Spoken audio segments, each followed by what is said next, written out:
Hello there, Bunneh here, and I challenged myself to survive for 50 days on Sons of the Force hardest difficulty. Food and water are much harder to come by, temperature plays a larger role in survival, and enemies hit insanely hard. In addition to these difficulties, I've also tasked myself with acquiring every single item in the game, just to spice things up. So join me as I survive the cruelties of the wild, discover hidden secrets, explore new technologies, and try to entertain myself by whatever means possible before ultimately facing off against the toughest challenge the game has to offer.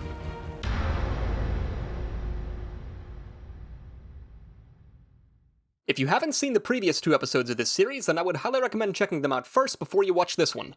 There's a link to the playlist in the description down below. Day 21 begins right where we left off last episode with a cave splunking adventure. We hop onto this zip line and ride it down into the caverns below.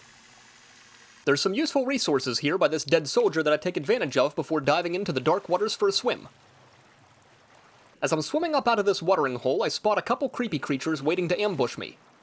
I resort to the tried and true torch plus axe combo to take them all out and skin them for all their creepy armor.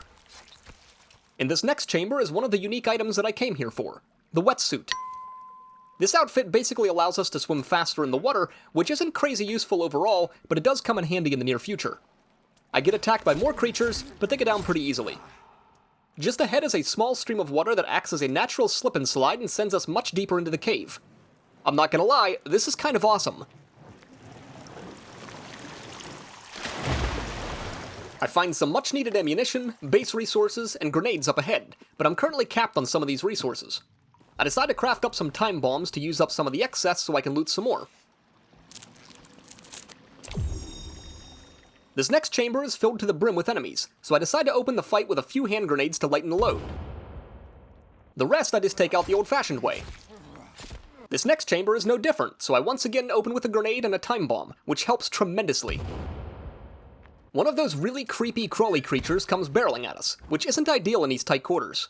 I take it out with fire and steel, but apparently it had a couple friends. I decide to take them out with the stun gun and modern axe combo to avoid the chance of losing armor and dying. That same chamber is still full of enemies, so another time bomb is justified to reduce the numbers. I try to stand toe-to-toe with this fingermouth thing, but it ends up shredding a lot of my armor in the process. It was all worth it in the end though, because I find some more grenades and stun gun ammunition in some nearby boxes. I work my way deeper into the cave and find another murky watering hole to jump into. Even though I'm not a big fan of swimming gameplay, I think it does have its place in this game and helps to build suspense between fights. Just like the last time, there are loads of creepy enemies waiting for me on the other side, but this time around I discovered that they don't like water apparently. Now you guys might be thinking to yourselves that this is a really cheesy way of dealing with these enemies, and I don't disagree, but this is survival. I'll take what I can get. Don't worry though, I still had to deal with quite a few of them manually, and even got swarmed by a pack of mutant babies, but this last creepy crawly creature is what really fucked me up. These things can just go on trains of attacks and shred armor, which is exactly what happened to me here. Luckily this was the last enemy in the chamber, and I was able to take a moment to get my bearings. Just up ahead is the last item that we came here for, the shovel. This item was crazy important because it was needed to access new areas in the game, and as a result, find some more items on our list. Before leaving this area, I take a moment to enjoy the cool scenery. This little cityscape probably means something to someone, but I have no idea what's going on in the story, so it means nothing to me. I just fight and build things. The way out of this cave is littered with more enemies, as to be expected, and in my efforts to conserve ammunition, I decide to try out the stun baton. As it turns out, this thing works amazing on these types of creatures, and if I land the hit, I can pretty much guarantee the kill before the stun breaks. This was actually huge because the stun baton only uses batteries, which I had a large supply of from looting the bunker every day. I swim out through another watering hole and discover what appears to be either DB Cooper's lost money or this dude was getting a lap dance.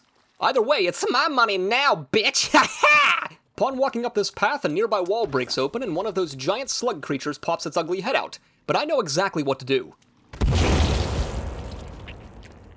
The remaining trek out of here is actually quite long, but otherwise uneventful if you ignore all the mutant babies. I finally reach the end of the cave and crawl my way through the crevice into the chill night air. Luckily, my camp was right outside, so I can quickly sleep the night off.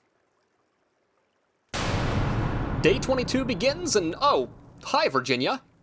Get out of her, demon! She's pointing at something off in the distance, but I wasn't going to stick around any longer to find out what it was. I grab some quick breakfast and set out on the next adventure. Now that we had that shovel, we gained access to the shotgun grave, which by the title alone should tell you exactly what it is and what it has. It wasn't too terribly far from here, and I figured the more firepower that I had access to, the better. I skillfully carved my way through the forest floors and reached the grave site in record time. The way the shovel works in Sons of the Forest is actually pretty cool. You can't dig a hole necessarily, but it allows you to uncover items, hatches, and grave sites like this that are just beneath the surface. Digging out this area nets us the shotgun, which we immediately put to use against this stupid golem creature. I even teabagged the thing afterwards for good measure. Not far from this grave site was another camp with resources and ammo, but overall my work here was done and it was time to head back to base. On my way back, I come across this unsightly scene in the middle of a field and pick up another story item that doesn't mean a whole lot to me, but there's clearly some cult shit going on. Even though I was close to the base at this point, I ended up having a change of heart and decided to continue the adventures. You see, I knew that having to censor blur Virginia's screaming nipples and every frame of footage that she's in was going to be a giant pain in the ass in editing, and believe me, I was right. Because of this, I wanted to collect her a different outfit pretty early on that would censor things for me and save me work in editing. The beached kayak location contained a camouflage outfit and a pair of binoculars, both of which were items that I never got around to acquiring in my last playthrough. While the wiki page did provide a screenshot of the section of map that it's located at, this little section was incredibly difficult for me to find. The in-game map only zooms out so far, and trying to find that exact layout of beach was not computing with me mentally for some reason. Because of this, I ended up traveling the entire border of the island over the next few days in search of this outfit, but all in all, the journey ends up being worth it.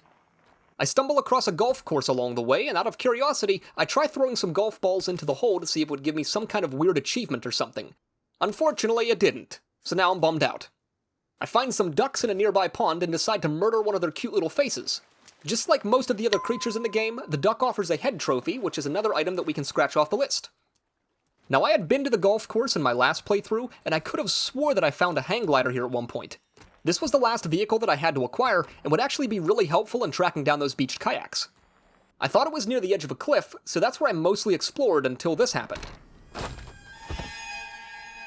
That fall right there could have very well ended this entire playthrough, but I'm glad that it didn't. Unfortunately, we just don't have a vehicle now, and that's just not gonna do. I try using the rope gun to attach a zip line down to the beach, which ends up working surprisingly well, and we continue the journey. Just up from this beach is an abandoned little fishing shack area, which is completely new territory for me. This place is actually really cool, housing a golf cart and a healthy supply of crossbow bolts. Further up the shore, I find some docks with helicopter landing pads. This place is loaded with resources, so I definitely take my time here to loot as much as I can. I'm mostly ignoring all of these camps along the way because it's already starting to get late in the day, and I'm no closer to finding those kayaks than I was before. The only real benefit to all of this travel is that it expands my game knowledge and gives you guys more of a view of the game. I've said it before and I'll say it again, this game is simply breathtaking from a visual perspective. Finally, after an extensive amount of time driving around the border of the island, I spot 2 beached kayaks ahead and just about in my pants. The gaming gods were not with me this day though, because these were not the kayaks I was looking for. But unfortunately, it was getting too late in the day and I couldn't really do anything else, so I set up camp for the night and slept it off. Day 23 begins, and apparently Virginia somehow tracked me down overnight. I try to impress her with my mad biking skills, but she didn't seem to be too impressed. Sons of the Forest does a really nice job of creating unique areas and otherwise unremarkable places. I mean, just look at this skull, for instance. One of the game developers went way out of their way to shove a vodka bottle in the eye socket, just for a little dash of entertainment. As I'm driving up the shore, I see 2 sea creatures pop into render that behave very strangely. First, I thought they were dolphins from the way that they moved and jumped out of the water, but now I'm not entirely convinced that they weren't just sharks with some glitchy movement. I pulled out the shotgun just in case they got a little bit froggy, but then I remembered that we looted a weapon flashlight and I wanted to put it on. Even though these things were less bright than the manual flashlight, they had unlimited batteries and were attached to the firearm, which makes clearing caves or fighting in the dark much easier. I find some coffins along the beach full of basic loot, and after exploring further down the shore, I discover this little boat with a hidden surprise. As it turns out, there was a new blazer outfit sitting inside of it that I had no idea was even here. I mean, this was planned, obviously. I reasoned that it would look dashing and irresistible to Virginia, so I put it on. Washed up on the shore is another one of those sea creatures, which vaguely resembles both a dolphin and a shark, and I don't even know marine life anymore. I find some more loot crates washed up on the beach, and reach an area that becomes incredibly difficult to navigate. When I first jump into water, my character holds on to the Knight 5, but further attempts just results in him dropping it immediately. I struggled like crazy with this spot, and basically just played a game of hot potato with the bike. So at this point I had reached the beaches near the pistol that we swam out to get earlier in the series, but something that I failed to grab was this pistol rail. I figured I might as well grab it while I'm here, even though Virginia still had my pistol, and then it dawned on me, that pistol should theoretically respawn, right? So I can just go get another pistol? Before that though, I got distracted by a turtle that walked up on the shore with a fucking death wish! Look, extra turtle shells are always welcome. So before making the swim out to the raft again, I decided to put on that wetsuit that we found in the cave, and holy shit, did this thing make a difference. I climbed my way into the raft and once again find the pistol laying on the floor, which is incredible because I figured it was going to come in handy during some of these tougher fights. I attached that pistol rail that we found, but I don't have any attachments to put on it right now. I straight up Michael Phelps my way across the ocean, effortlessly weave my way through the rocky forests, and finally come across the beach kayaks that I set out to find. As you can tell from the footage, I was pretty stoked to finally find this item, as it had been literal days both in-game and in real life at this point. I also find the binoculars at the front of the kayak and decide to give them a try. They're cool, but I don't really see much practical use for them. Now really quick, I just want to go over what just transpired. I started looking for these beach kayaks right here, traveling east around the island. The location ended up being right here. And if you're thinking to yourself, Bunneh, you're a fucking idiot, you are correct. So I got to thinking, if that pistol respawned in the raft, what's to say the shotgun can't respawn too? I confirmed this theory with more grave desecration, but the problem is that I can't have more than one shotgun at a time, which means I'll have to give Virginia the shotgun first, and then I can take a second one. I decided to set up camp here since it was already getting pretty late in the day, and I reasoned that Virginia might just show up here by the following morning if I was lucky. Upon trying to get myself a pot of water to boil overnight, I get attacked by some cannibals, but one of them is completely topless and has some rockin' knockers, if you know what I mean. I almost felt bad putting an arrow through her skull, but then I remembered that she eats people, so I didn't feel too bad. Still, it's a damn shame.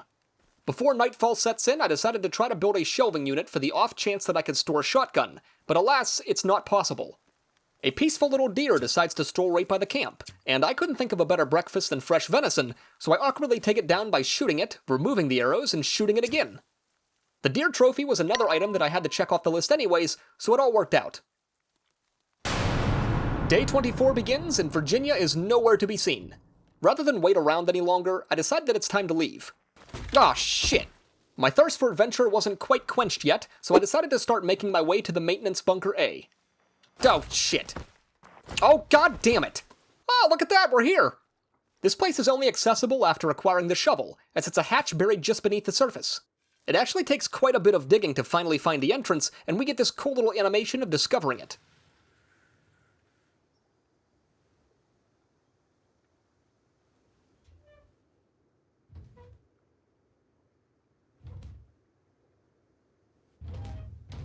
Maintenance bunkers are essentially small points of interest that typically have resources and unique items. The only real threat inside of this one was a little herd of mutant babies in the back room, but they went down pretty quickly. Mounted on this back wall was one of the primary items that I came here for, the firefighter axe. This was a clear upgrade to the modern axe in pretty much every way, both in terms of cutting trees and in melee combat. Attached to the hallway is a small apartment with a kitchen just begging to be raided.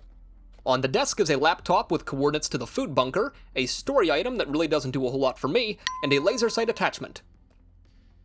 There's also a keycard on the desk here that we'll need in the near future. I find an album cover on the TV stand, but I never really considered this one of the items on the list. Either way, it's good to have. I use the ink inside of this 3D printer to make as much tech mesh as I can, and while that's crafting up, I explore the rest of the bunker. Inside of the restroom is a book that I don't really care about, but more importantly, there's a goddamn tuxedo sitting on the shelf. Now if this doesn't impress Virginia, I don't know what will. I groove out to the in-game music while waiting on the tech mesh to craft up, and decide to craft down as much as I can using up the resources. I head out of the bunker with the loot in hand and start heading back to base. Oh, hi Kelvin. What you doing, buddy? God, you're an idiot. Oh, fuck. Shit! Oh, come on! God damn it! Motherfuck! Hey, we're back at base! While I'm here, I might as well loot the bunker, right? Just as an FYI, that keycard that we picked up in that last bunker gives us access to this restricted area, but that's a journey for a different day. Back at the main base, I decide to put together another shelving unit to start storing some more of these items that I was getting maxed out on. After putting on a pot of food to cook up and screaming at Kelvin's stupid toddler face, I get straight back to work on this riverside wall. I start by carving out a doorway and laying out stones that the spikes will poke through. I figured that getting the stone wall at least 2 high and a row of planks in the front was the bare minimum for setting up the spikes, so that's what I prioritized. This also gave me an excuse to use the new firefighter's axe, and while this may not seem like much of an upgrade to you guys since I skipped past most of this stuff, it was actually quite a nice quality of life improvement for me. At the top end of our palisade wall was a fat Satan just going to town with his headbutts, so I decided to take care of him. The new axe was putting in some work and made harvesting all these floor planks a breeze, but I still had a long ways to go. I constructed a door in the usual fashion, built a roof over top, and attached a solar panel with wiring and lights below. I was going to need this for an electric fence in the future, so it just made sense to do it now. Anyways, I'm beat. Good night. Day 25 begins, and I decide to use up some more of our wire and lights to improve the inside of our main base. I take a moment to place all of the tech armor that we've crafted so far into that armor stand, and let's just say that it looks tremendous. With winter once again right around the corner, I decide to empty out all of our fish traps and hang them up to dry on the drying racks. Even though I had Kelvin to fish for me each day and a healthy supply of MREs, I could never have too much food. Virginia had made it back to base at this point, but I was too distracted with high-caliber philosophical thought processes and mathematical equations to be bothered by matters of the flesh. These are my methods! Jesus Christ. The plan was to remove this original wall in favor of the new one, but first I had some testing to do. I was curious if having a full wall with a window cut out would be better than a base wall, so I decided to fill one in and cut it out.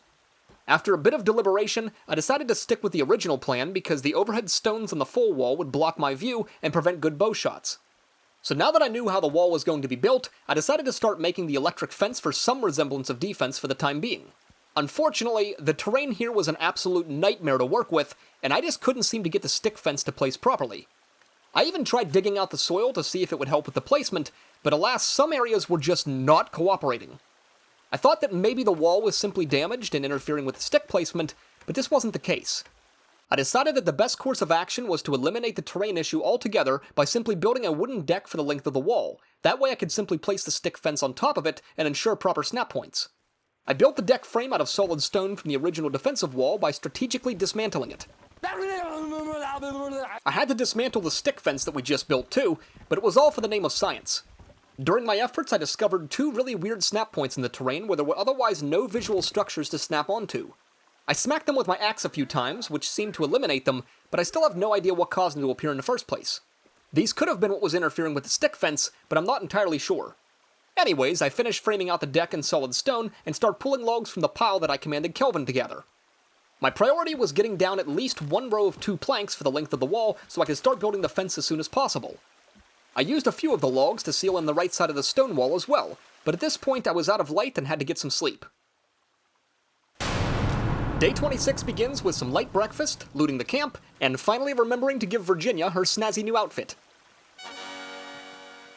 You know, it's actually pretty cool looking, and would surely save me countless hours of tedious editing, so I was pretty excited about it. I think it's pretty funny how the outfit is cut to make room for her extra appendages. Anyways, back to the wall.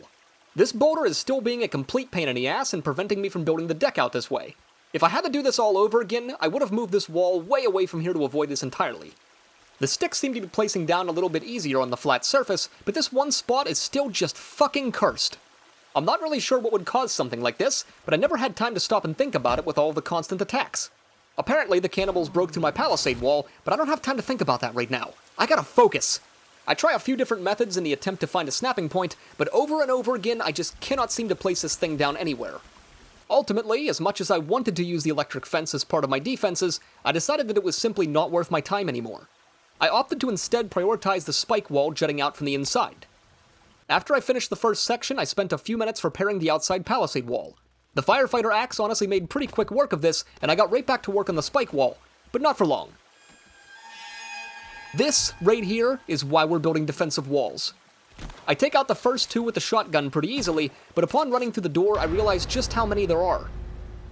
Most of this fight becomes a matter of me kiting while either getting in shots or letting the traps in Virginia take them out. These things are so damn squirrely that every time I pull the trigger, they dodge the shot and make me waste ammo. That, and they can randomly dive in my direction and knock me down for a ton of damage. Ultimately, I come out of the attack victorious, but 7 of these things all at once did a hell of a number on me. Fortunately, skinning all of these things replaces all of the armor that I lost. I also decide to try burning the bodies with a Molotov to see if it works, which it does, so that's kinda cool. The bone supply was looking quite healthy at this point, with the only real bottleneck for bone armor being duct tape. I repair everything back up to full health after the attack and get back to work on the spike wall. These sticks were placing just fine for me, and I made pretty quick work of getting them all knocked over, except for this one little spot that I just couldn't... Virginia? Calvin, could you two move your asses? I mean, what the fuck? I worked solid all the way until nightfall and completed the spike wall in its entirety before calling it a night. Day 27 begins with a smooth breakfast of chicken noodle soup, and fuck this fence, I'm tired of it. It needs refined. Per the usual, I don't even have time to take out my rage on these sticks before being attacked by more fat bastard Satans, but the new defensive wall is putting in work. Leaving the wall open like this is perfect for landing headshots too, which speeds up the kills and minimizes the damage I take. Can't get to school now. Following this attack, I decide to mass-produce these fire traps along the walkway against the wall. I figured that since the electric fence idea didn't work out, I might as well increase the defenses as much as possible, and these things seem to always work. Do it! Just do it! After this, I get back to work on the platforms surrounding our main base. Stick hatred aside, I wanted to fully convert this over to stone since these attacks were becoming more and more frequent, and enemies were becoming much harder. During the demolition, I throw a log and hit Virginia square in the fucking face. Oh my god, I'm so sorry. You okay? Yeah, you're okay. I made a couple log storage bins to help with keeping the area cleaned up. Most of the stone was just sitting there stockpiled from Kelvin's man-baby efforts, and the planks were already cut and numbered from the previous platform, so all in all, this conversion went by pretty quickly. This shelving unit was a bit of a problem, though, since it was completely full of items that had to be moved independently. I decided to move the armor stand inside of my base so that I could build 2 new shelving units in the corner. One of them I dedicated towards combat-related items like arrows, Molotovs, time bombs, grenades, meds, you get the idea.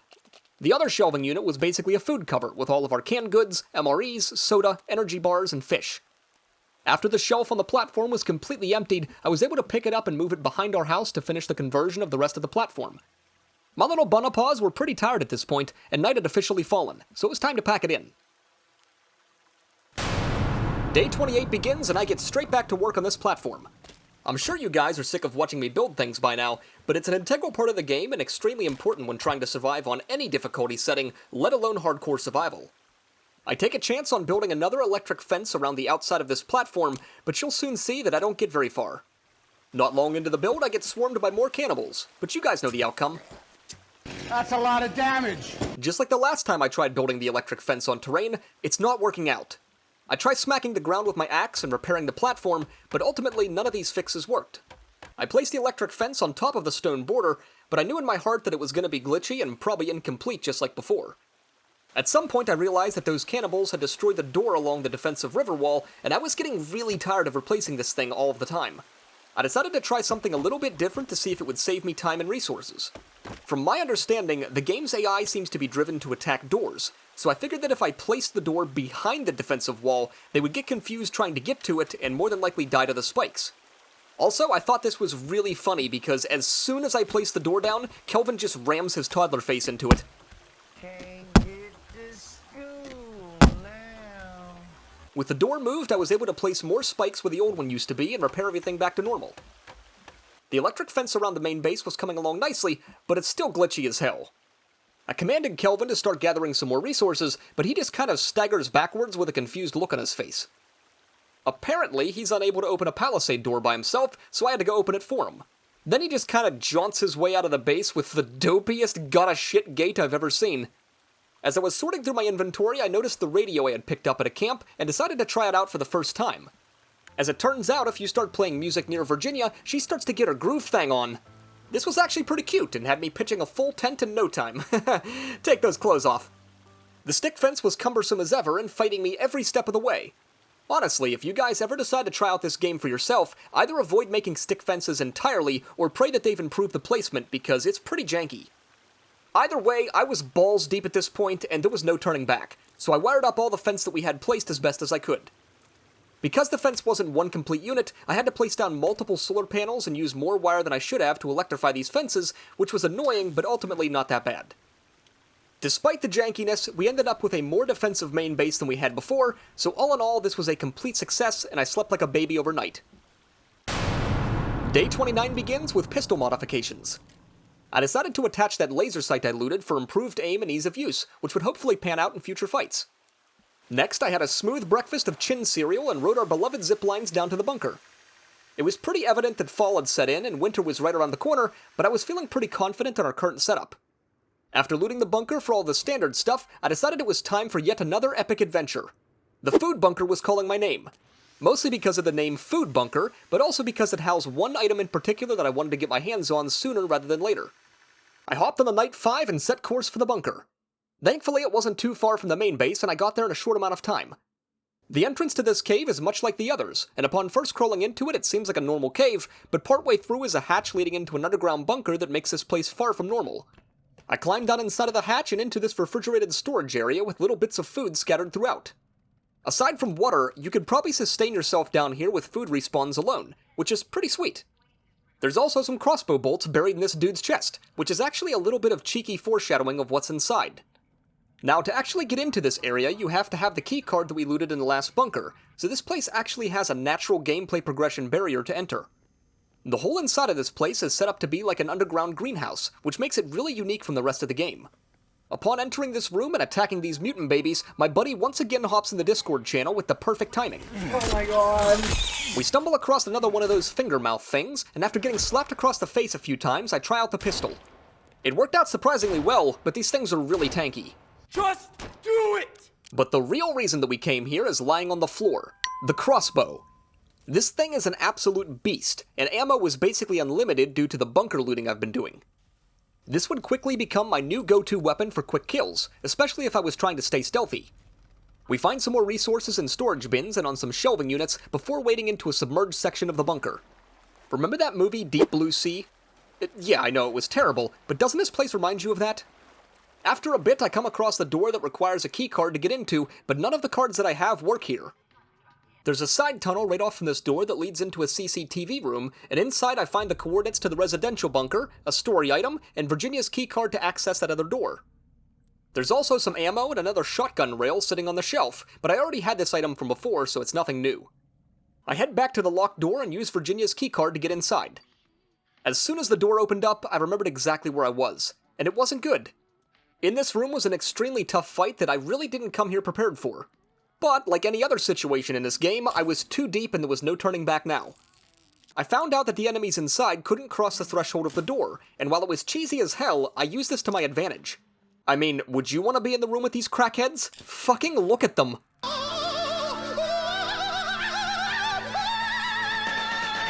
I took them all out one by one using the crossbow, and capitalized on all the free armor. Sitting on a couch on the side of this room is the dress, which is another nice outfit to get me laid. I mean, give to Virginia for no reward whatsoever. Before I even have time to think about it, the Puffingtons come crawling through the glass pane windows. These two are incredibly difficult to fight.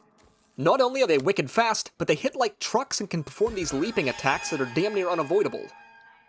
I'm reasonably certain that these two are Virginia's parents, so I really hope she doesn't get pissed that I have to pump them full of crossbow bolts. The father seems to be much easier to kill because he kinda just hunchbacks his way around at a steady pace, but the mother is a completely different story. This bitch didn't just snort the crack, she rubbed it in her eyes, chewed it like tobacco, and poured it down her pants. I was clenching my little Bunneh cheeks the entire time facing off against her until I finally put enough crossbow bolts into her brain to take her down.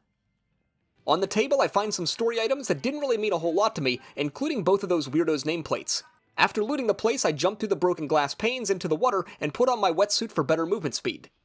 This was essentially the end of the food bunker, but not before facing off against a bunch more enemies.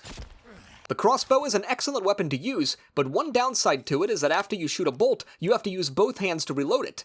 This isn't a big deal in the open world, but it's a huge deal in dark caves. Basically, say a prayer every time you have to reload, because there could be an enemy 2 feet in front of you. The remainder of this cave is honestly pretty unremarkable, minus some cave tunnels and fighting, so we'll just skip past it all. I crawl my way through the crevice into the outside world of extreme fall winds and settling darkness. Virginia was actually pretty close by, so I gave her the dress that I found along with the shotgun because I planned on looting the second one. She puts the shotgun to use immediately when a cannibal attacks, and looks stylish as hell while doing it. Per the usual, my buddy's timing is impeccable, and he graces us with this beautiful sound effect as Virginia twirls. Aww. I slap down a tent for the night, and snuggle next to my new crossbow with fond dreams of putting more holes in that dress of Virginia's. Day 30 begins, and there is nothing on this forsaken island that can hold me back! Shit! I shove a variety of food items into my face and set course for the shotgun grave for the last time. The natives are pissed about this for some reason, but I take them out in style. It's kind of weird that I have to re-dig this grave site each time that I'm here, unless the locals are reburying this guy for religious reasons. This time around, though, I'm able to claim the shotgun once more since I gave my last one to Virginia. I take a moment to reattach the shotgun rail and weapon flashlight before setting course back to main base. I loot this soldier's camp next to the pistol raft on the way through because there's always good shit here. Then I stumble upon another camp that I've never been to before. It's got a nice little stash of grenades that will surely come in handy in the future. While I realize that I could just skip telling you guys about all these little camps, I think it's important that you understand where these resources are coming from. Otherwise, me constantly chucking grenades and time bombs might look a little weird. Originally, I was setting course for main base, but I had a change of heart and decided to head towards Maintenance Bunker B instead. There was another crazy important item located there that I was sure was going to help with survival, but first I had to take out this entire cannibal camp. I mean, after all, I'm an American! Fuck yeah! Near the bunker's entrance, I discover another moose, and just like before, I definitely should have jumped on the opportunity to kill this thing for the trophy, but I didn't. Instead, it just completely runs me over. Ow! Just like one of the other bunkers that we found, Maintenance Bunker B was located underground and had to be dug up using the shovel. It was located smack dab in the middle of this cannibal camp though, which means we had to be even more American! Fuck yeah! After the mass genocide, I pull out my shovel and get to work on excavating out the area. I really appreciate the act of digging out these hatch frames and the smooth animation that plays out when you finally reveal the thing. It's kind of a neat way of building up the suspense and adding to the sense of progression in the game. This bunker is laid out just like the last one, but with an entirely different loot table. We find the coordinates to Maintenance Bunker C on this laptop, along with the silencer attachment. This 3D printer was completely full of ink, so I figured that this was the best time to craft the sled. This item took 1,000 milliliters of ink to craft, which otherwise would have been pretty difficult to come across. This was basically just a fluff item that you could use to travel down slopes quickly, but it was an item on the list nonetheless, so I was glad to check it off. In the restroom of this place was the main thing that we came here for, the compound bow. This thing is an all-around upgrade to the crafted bow and would surely make some of these fights easier. It has a higher draw strength and utilizes the higher tiers of arrows more efficiently. There's another little side room to this bunker, but it just has some basic resources inside. I climb my way out of the bunker back into the open world, only to turn around and see a ton of cannibals pouring in from all directions. It was already starting to get late in the day, and battling these assholes wouldn't have got me anywhere, so I just decided to make an escape more suave than James Bond could pull off. And just like that, we're back at base. Unfortunately, because I ripped the door off this wall, I have to resort to climbing over this rock, but it's a pretty easy workaround. Because it was getting so late in the fall, I figured it would be best if I emptied out all the fish traps and filled up the drying racks while I could. Unbeknownst to me, Kelvin was already inside of main base and completely shut down when I decided to lock the front door. I don't think that he knew what was going on, which resulted in me not knowing what was going on, which resulted in this awkward dance of idiots that you're watching right now. He eventually figures it out, though, and I can finally rest my head on my sticks to get some much-needed beauty sleep. And that, my dear viewers, wraps up this episode of the miniseries. I've had a blast making these videos so far, and I really hope that you appreciate the time and effort that I put into them. So with that being said, thank you so much for watching. If you enjoyed, then please be sure to leave me a like down below, subscribe to the channel with notifications on so you can stay up to date on all of my latest content, join the Discord for a community of like-minded woodland creatures, and please keep leaving me comments because they warm my little Bunneh heart. A special thank you goes out to all of the Bunnehs that support me on Patreon. You guys are amazing, and if you'd like to support me and the content that I create, you can now do so for as little as $1 a month. Thank you again so much for watching, and I will see you all in the next video.